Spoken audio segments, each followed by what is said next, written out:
told her father who he was, or if Sigerius simply recognized him, the tall, bald photographer from the Tubantia Weekly, who buzzed around the rector during public appearances like a horsefly with a single-lens reflex.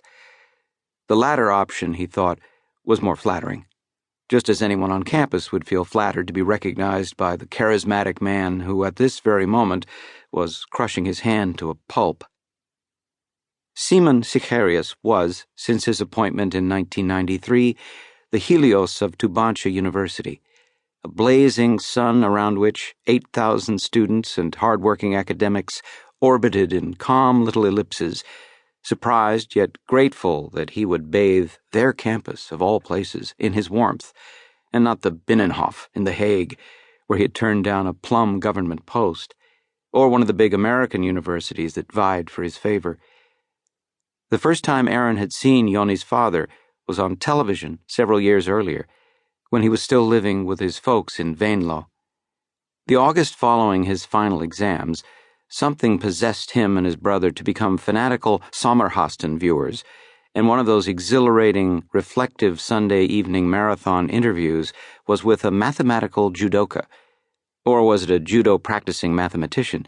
Anyway, a man whose ideal TV evening selection alternated video fragments of judo star Wim Ruska, edgy jazz, the Tokyo 1964 Olympics, and a Dutch comedian, with documentaries about prime numbers and Fermat's last theorem.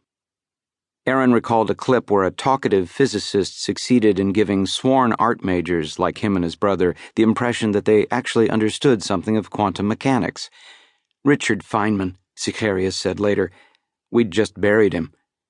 The man himself rubbed his stubbly jaw and talked about computers, about the universe, about M.C. Escher, as though anything else was a complete waste of time. It turned out he'd also judoed against Haysink and Ruska, but owed this television appearance mainly to the fact that he'd been awarded a Fields Medal, a distinction the host called the Nobel Prize for Mathematics. Since then, Sigerius had grown into the national poster boy scientist. Their rector would regularly, after a full workday on campus, pull up a seat on the evening news or a talk show and offer scientific commentary on current affairs, dazzlingly intelligent, yet at the same time remarkably down-to-earth. Never a word of gibberish. As photographer for the Weekly, Aaron was front and center when Sigerius set up shop in the university's administrative wing, and what his camera saw, everybody saw. This was exactly the man Tubantia needed. Just by being himself, Sigerius had liberated this overlooked and underrated university from its Twents timidity and inferiority complex. In his inaugural address, he vowed to turn Tubantia into the Netherlands' premier research institute, a phrase that was broadcast that same day on the national news. He was a media magnet.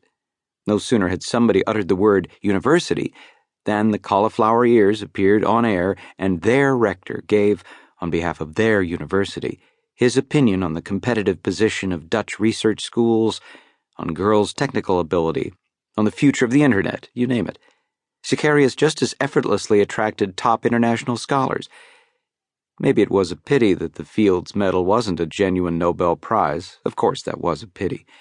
But his aura of mathematical genius still mesmerized investors in pure science, dyscalculic MPs with education portfolios, communications giants, and chip manufacturers whose labs sprang up around the university.